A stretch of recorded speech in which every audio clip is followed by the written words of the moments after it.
ایران کے خلاف ایک بڑے اور تباہ کن حملے کی ڈیڈ لائن ختم ہونے سے صرف ایک گھنٹہ پہلے امریکی صدر ڈونلڈ ٹرمپ نے 2 ہفتے کی مشروط جنگ بندی پر اتفاق کر لیا۔ یہ پیش رفت بظاہر پاکستانی وزیر اعظم شہباز شریف اور فیلڈ مارشل عاصم منیر کی کوششوں اور ایران کی رضامندی کے بعد سامنے آئی ہے۔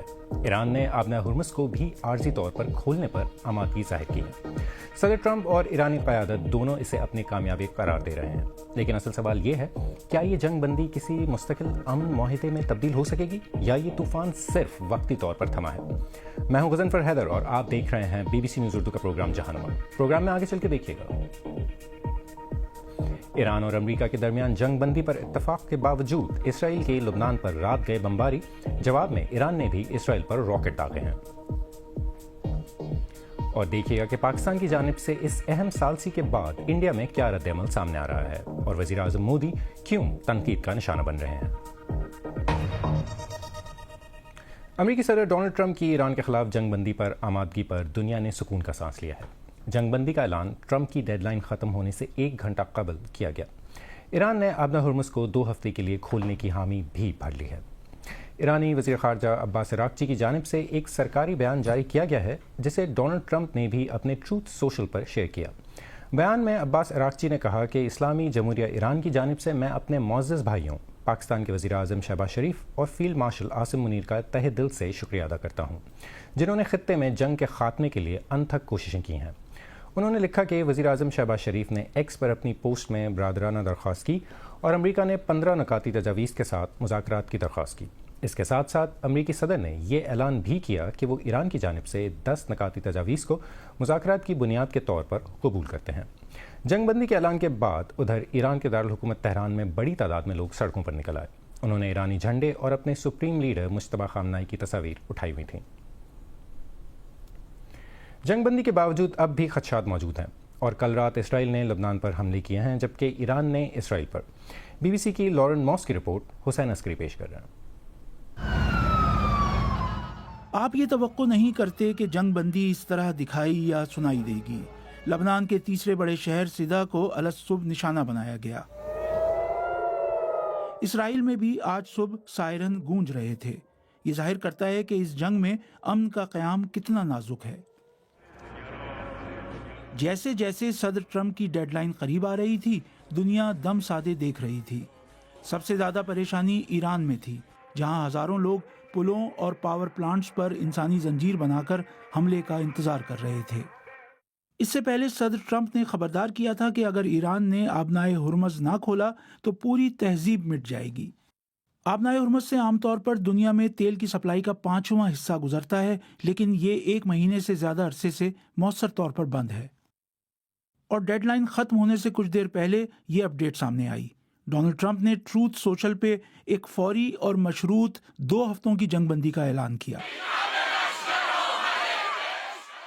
لیکن الفاظ کی جنگ اب بھی جاری ہے۔ ایران اور امریکہ دونوں فتح اور اپنے مطالبات پورے ہونے کا دعویٰ کر رہے ہیں۔ جنگ بندی سے ذرا پہلے تک وائس پریزیڈنٹ JD وینس کا لہجہ دھمکی آمیز تھا۔ امریکہ کے فوجی اہداف مکمل ہو گئے ہیں، تو اس کا مطلب ہے، جیسا کہ پریزیڈنٹ نے ابھی کہا، کہ جنگ جلد ختم ہو جائے گی، اور میرے خیال میں یہ کس طرح مکمل ہوگی اس کا انحصار آخر میں ایرانیوں پر ہے۔ اسرائیل کا کہنا ہے کہ وہ حملے روکنے کی حمایت کرتا ہے، لیکن اس کا دعویٰ ہے کہ جنگ بندی میں لبنان شامل نہیں ہے، جہاں وہ ایران کی حمایت یافتہ تنظیم حزب اللہ سے لڑ رہا ہے۔ لیکن پاکستان کے وزیر اعظم کہتے ہیں کہ لبنان بھی جنگ بندی میں شامل ہے۔ جمعے کو پاکستان میں مذاکرات جاری رہنے کی توقع ہے، لیکن یہ مشکل مذاکرات ہیں کیونکہ جنگ بندی کن نکات پر ہوئی ہے اس بارے میں مختلف مواقف سامنے آ رہے ہیں۔ دنیا جنگ بندی کا خیر مقدم کر رہی ہے اور تیل کی قیمتیں بھی کم ہوئی ہیں، لیکن یہ ابھی بھی جنگ سے پہلے کے مقابلے میں زیادہ ہیں، اور خلیجی ممالک غیر یقینی صورتحال کی سب سے زیادہ قیمت ادا کر رہے ہیں۔ گزشتہ رات عراق کے دارالحکومت بغداد میں ایک راکٹ حملے میں کئی شہری ہلاک ہوئے ہیں۔ اس وقت بھی جوابات کے مقابلے میں سوالات زیادہ ہیں۔ اور پاکستانی حکام اس جنگ بندی پر بہت خوش ہیں اور اسے ملک کی بڑی سفارتی کامیابی قرار دے رہے ہیں۔ لیکن کل جنگ بندی سے قبل ایسا کیا ہوا جس سے یہ ممکن ہو سکا؟ تفصیل بتا رہے ہیں اسلام آباد سے نامہ نگار عمر دراز ننگیانہ۔ پاکستانی پرائم منسٹر شہباز شریف ہی تھے جنہوں نے US پریزیڈنٹ ڈونلڈ ٹرمپ کی طرف سے ایران کو دی جانے والی ڈیڈ لائن کے ختم ہونے سے چند گھنٹے قبل ان سے یہ اپیل کی تھی کہ وہ اپنی ڈیڈ لائن کو تھوڑا ایکسٹینڈ کر دیں، 2 ہفتے کے لیے ایکسٹینڈ کریں، اور ایران کو بھی کہا تھا کہ وہ ان 2 ہفتوں کے دوران اسٹریٹ آف ہارموز کو کھول دے۔ تو ان چند گھنٹوں کے دوران ایسا کیا ہوا کہ امریکہ اور ایران دونوں سیز فائر کے لیے مان گئے؟ پاکستانی آفیشلز یہ کہہ رہے ہیں کہ گزشتہ کچھ روز کے دوران پاکستان سے جو لوگ بات چیت کر رہے تھے ایران کے ساتھ، وہ مسلسل ان کے ساتھ کانٹیکٹ میں تھے، اور ان کا یہ دعویٰ ہے کہ وہ بہت قریب تھے ایران کو اس بات پر راضی کرنے کے لیے کہ وہ US کے ساتھ ڈائریکٹ ٹاکس کرے اور اس مسئلے کا دیر پا حل نکالے، لیکن اسی وقت اسرائیل نے ایران کے اوپر اٹیک کیا، جس کے جواب میں ایران نے سعودی عربیہ کے اندر انرجی انفراسٹرکچر کو نشانہ بنایا۔ پاکستانی فوج اور پاکستانی حکام کی طرف سے ایران کے اس حملے کو سخت تنقید کا نشانہ بنایا گیا، لیکن اس کے بعد کچھ ہی گھنٹے بعد پاکستان کے وزیر اعظم ہی تھے جو یہ کہ اناؤنس کر رہے تھے کہ دونوں سائیڈز سیز فائر پر اگری کر گئی ہیں۔ اب پاکستان کے وزیر اعظم شہباز شریف نے امریکہ اور ایران دونوں کو مدعو کیا ہے اسلام آباد میں 10 اپریل کو، جہاں پہ انہوں نے کہا ہے کہ وہ ڈائریکٹ ٹاکس کریں۔ ان کا ایجنڈا کیا ہوگا یہ ابھی واضح نہیں ہے، لیکن ایران کی طرف سے یہ کہا جا رہا ہے کہ انہوں نے جو 10 پوائنٹ ایجنڈا پروپوزل ابھی امریکہ کے ساتھ شیئر کیا تھا اسی کے ارد گرد بات چیت ہوگی، لیکن یہ ابھی کنفرم نہیں ہے۔ آنے والے چند گھنٹوں میں شاید اس کے اوپر مزید کلیئرٹی آئے گی کہ ایجنڈا کیا ہوگا اور دونوں طرف سے جو ڈیلیگیشنز ہوں گے ان کو کون لیڈ کر رہا ہوگا۔ پاکستان کے ان اقدامات اور جنگ بندی پر انڈیا میں کیا رد عمل ہے، اس کی تفصیل بتائی دلی سے ہمیں نامہ نگار شکیل اختر نے۔ انڈیا نے ایران کے خلاف امریکہ اور اسرائیل کی جنگ میں 2 ہفتے کی جنگ بندی کا خیر مقدم کیا ہے۔ انڈیا کی وزارت خارجہ کی طرف سے جاری کیے گئے ایک بیان میں کہا گیا ہے کہ ہم جنگ بندی کے فیصلے کا خیر مقدم کرتے ہیں۔ ہمیں امید ہے کہ اس سے مغربی ایشیا میں دیرپا امن کے قیام میں مدد ملے گی۔ جیسا کہ ہم پہلے سے کہتے آئے ہیں کہ موجودہ جنگ کو ختم کرنے کے لیے جنگ بندی، مذاکرات اور سفارتکاری ناگزیر ہے۔ اس بیان میں مزید کہا گیا ہے کہ اس جنگ سے اب تک بہت زیادہ تباہی ہو چکی ہے۔ اس نے عالمی سطح پر تیل اور انرجی کی سپلائی اور تجارتی نظام کو درہم برہم کر دیا ہے۔ انڈیا یہ امید کرتا ہے کہ آبنائے ہرموز سے تجارتی جہاز اور تیل کے ٹینکر مکمل آزادی کے ساتھ آ جا سکیں گے۔ اس بیان میں جنگ بندی کرانے اور ثالثی کی پاکستان کی کوششوں کا کوئی ذکر نہیں ہے۔ اس سے قبل پاکستان جب امریکہ اور ایران کے درمیان ثالث کے طور پر ابھر کر سامنے آیا تھا تو انڈیا کی اپوزیشن جماعتوں نے اسے ملک کے لیے ایک سفارتی دھچکا قرار دیا تھا۔ وزیر خارجہ ایس جے شنکر نے اپوزیشن رہنماؤں سے ایک ملاقات میں پاکستان کی ثالثی کے بارے میں پوچھے جانے پر کہا تھا کہ انڈیا دلال یا بروکر ملک نہیں بننا چاہتا۔ اس وقت پاکستان نے جے شنکر کے اس بیان کو ان کی جھنجھلاہٹ سے منسوب کیا تھا۔ انڈیا کی اپوزیشن جماعتوں اور کئی سابق سفارتکاروں نے بھی جنگ بندی کی ستائش کی ہے، لیکن ساتھ ہی ان کا یہ بھی کہنا ہے کہ انڈیا اس جنگ میں مصالحت کے لیے اہم کردار ادا کر سکتا تھا، لیکن اس نے اپنی موجودہ پالیسیوں کے سبب ایک اچھا سفارتی موقع کھو دیا ہے۔ اس دوران رائٹرز خبر رساں ایجنسی نے خبر دی ہے کہ 7 سال میں پہلی بار ایران سے خریدا ہوا تیل ایک ٹینکر کے ذریعے اس ہفتے انڈیا پہنچ رہا ہے۔ اور اب ایک نظر ڈالتے ہیں دیگر اہم عالمی خبروں پر۔ تائیوان کی حزب اختلاف کی سربراہ نے اپنے دورہ چین کے دوران کہا ہے کہ وہ امن کے بیچ بونے کی امید لے کر آئی ہیں۔ چینگ لی ون، جو بیجنگ کے ساتھ قریبی تعلقات رکھنے کی حامی ہے، کا کہنا تھا کہ وہ اپنی جماعت کے بانی کے چین کے ساتھ الحاق کے خواب کو تعبیر کرنے کا عہد کرتی ہیں۔ تائیوان کی حکمراں جماعت ان پر چین کے سامنے گھٹنے ٹیکنے کا الزام عائد کرتی ہے۔ مصنوعی ذہانت یا اے آئی پر کام کرنے والی کمپنی اینتھروپک نے بڑی ٹیک کمپنیوں کے ساتھ مل کر سائبر سیکیورٹی کا ایک نیا پروجیکٹ شروع کیا ہے۔ یہ اقدام ان کے ہر بڑے آپریٹنگ سسٹم میں نقائص سامنے آنے کے بعد کیا گیا ہے۔ کمپنی کا کہنا ہے کہ ان کا نیا ماڈل کلاؤڈ میتھس پریویو نے انکشاف کیا ہے کہ مصنوعی ذہانت سافٹ ویئرز میں نقائص کا پتہ لگانے میں سب سے آگے نکل گئی ہے۔ اینتھروپک نے یہ معلومات گوگل، ایمیزون اور ایپل سمیت اپنی شراکت دار کمپنیوں کو دی ہیں تاکہ دفاع کے شعبے کو مضبوط بنایا جا سکے۔ جنوبی کوریا کی فوج نے کہا ہے کہ شمالی کوریا نے بحیرہ جاپان کی جانب 2 مرتبہ درمیانے فاصلے تک مارک کرنے والے متعدد بیلسٹک میزائل داغے ہیں۔ گزشتہ روز سیول نے جنوری میں پیش آنے والے اس واقعے پر افسوس کا اظہار کیا تھا جب ایک سویلین ڈرون نارتھ کوریا میں داخل ہو گیا تھا۔ تجزیہ کاروں کے نزدیک میزائل فائر کرنے کا مقصد جنوبی کوریا کی امن کی کوششوں کو نظر انداز کرنا ہے۔ ایران جنگ میں عارضی سیز فائر کا دنیا نے خیر مقدم کیا ہے اور پاکستان کے کردار کو سراہا ہے۔ آج ٹرینڈنگ میں اسی پہ بات کریں گے۔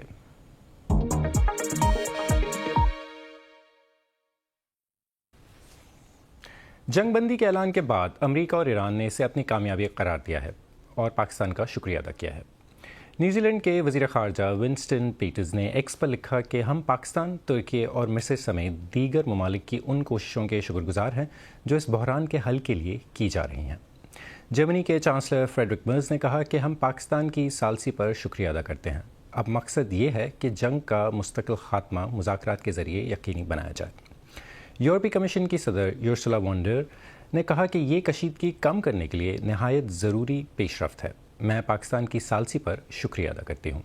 جبکہ ترکی کی وزارت خارجہ نے اس بات پر زور دیا کہ جنگ بندی پر مکمل طور پر عمل درآمد کیا جائے اور تمام فریق معاہدے کی پابندی کریں۔ چین، جاپان، انڈونیشیا اور ملیشیا سمیت کئی ممالک نے بھی اس پیش رفت کا خیر مقدم کیا ہے اور زور دیا ہے کہ اس معاہدے پر مکمل عمل کیا جائے۔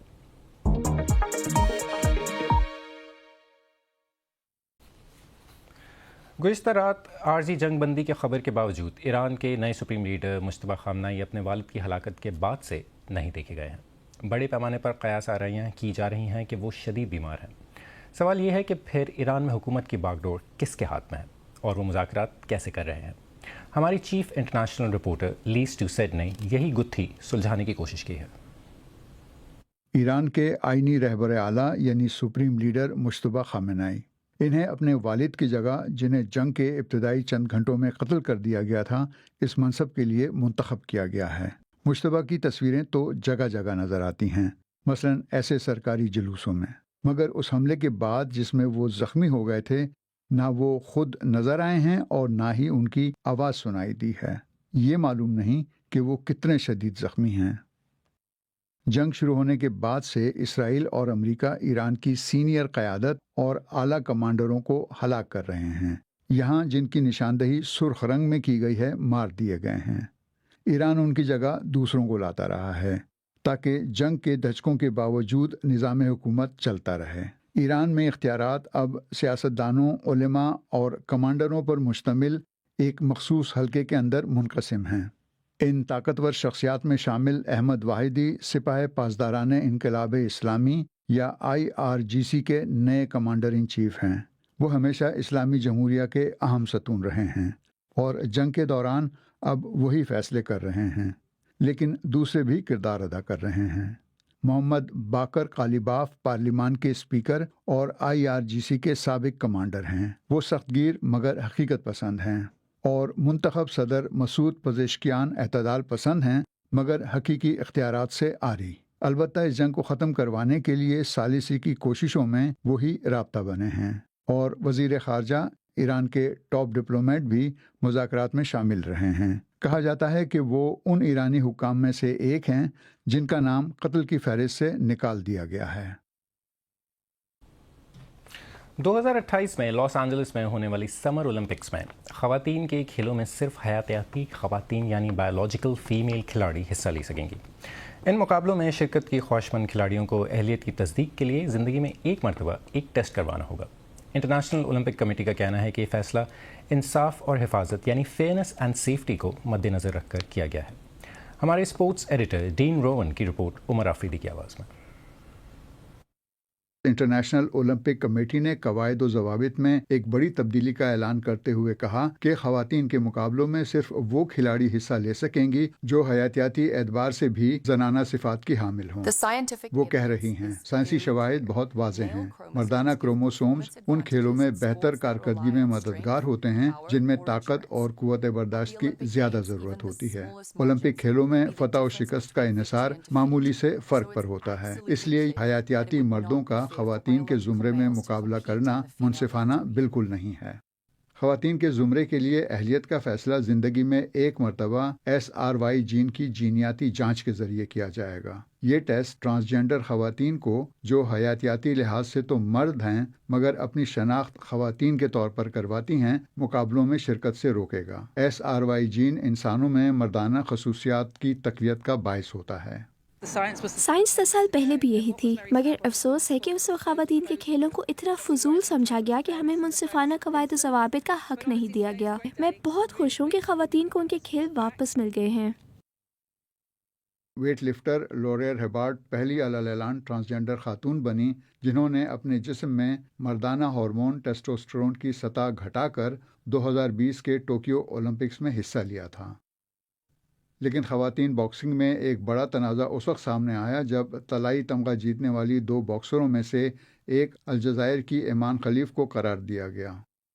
چونکہ پہلے خواتین کے مقابلے کے لیے اہلیت کا معیار انفرادی کھیلوں کی بنیاد پر طے کیا جاتا تھا، اس لیے IOC کا یہ اقدام ان لوگوں کے لیے خوشائند ہوگا جو سمجھتے ہیں کہ انصاف اور حفاظت کو شمولیت پر ترجیح دینی چاہیے، مگر ناقدین کہتے ہیں کہ یہ طریقہ حد سے زیادہ سادہ اور غیر متناسب ہے، اور یہ کہ ٹیسٹنگ ناقابل اعتبار اور اخلاقی تقاضوں کے منافی ہو سکتی ہے۔